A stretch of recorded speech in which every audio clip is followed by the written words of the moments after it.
juga yang sedang diproses adalah rancangan aturan baru bagi perusahaan fintech begitu. Tapi juga sempat disebut kalau dalam regulasi yang baru ini nantinya akan ada aturan tambahan gitu, mulai dari ketentuan fit and proper test, lalu peningkatan modal di setor. Tanggapan Aftek seperti apa?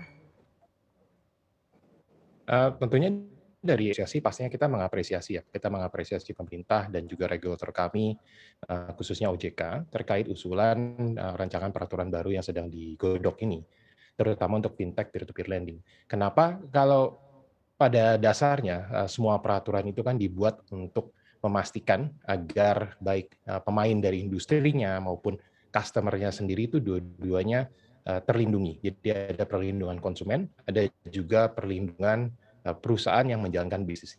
Kalau dari semua, saran ataupun, masukan yang akan diterapkan di perubahan regulasinya sendiri, memang itu untuk menunjukkan agar perusahaan peer-to-peer fintech peer-to-peer lending ini menjadi perusahaan yang lebih sehat, menjadi perusahaan yang lebih kuat, dan juga memiliki proses kerja yang jauh lebih baik lagi.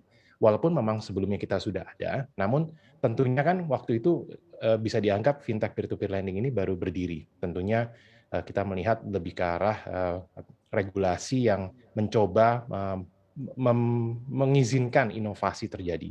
Nah, dengan berjalannya waktu tentunya kita harus lebih bertumbuh, kita harus lebih dewasa sehingga peraturan-peraturan ini berubah untuk membantu perusahaan peer-to-peer lending menuju ke arah perusahaan yang lebih dewasa. Dan tentu asasnya yang paling utama adalah perlindungan konsumen. Bagaimanapun juga peer-to-peer lending itu adalah, perusahaan peer-to-peer lending, kita adalah platform yang mempertemukan antara pihak yang membutuhkan pinjaman dengan pihak yang memberikan pinjaman. Jadi perlindungan konsumen bagi orang-orang yang memberikan pinjaman itu sangat penting. Disitulah kenapa kita sangat menyambut baik, peran OJK dalam hal ini tentunya yang terus mendukung dan juga mendorong agar peraturan ini, bisa lebih baik lagi dan juga mereka melakukannya dengan pendekatan principle based. Sehingga ini, ada balancing ya antara regulation dan juga, innovation. Karena at the end of the day, we still need the innovation untuk terus bertumbuh, tapi juga pastinya kita membutuhkan, regulasi untuk mengatur hal tersebut. Baik, tapi ada kekhawatiran nggak sih Pak Diki kalau nantinya aturan ini justru akan memperlambat pertumbuhan dari fintech yang saat ini kan juga masih sangat mudah sekali begitu pertumbuhannya? Oke, kalau kita melihatnya gini, bagaimanapun juga fintech itu memang kita dikenal sebagai startup, di mana kita memiliki tentunya, best minds untuk bisa mendorong inovasi. Apapun itu, regulasi ataupun keadaan pasar dan lain-lain, itu hanyalah keadaan.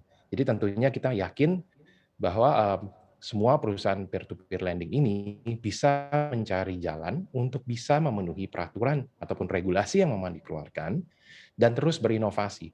Jadi, pastinya at the end of the day it's about what the market needs, the market needs innovation dan tentunya kami sebagai, player pasti akan bisa mencari jalan untuk tetap bisa melayani kebutuhan pelanggan kami sambil tetap memenuhi peraturan regulasi yang ada.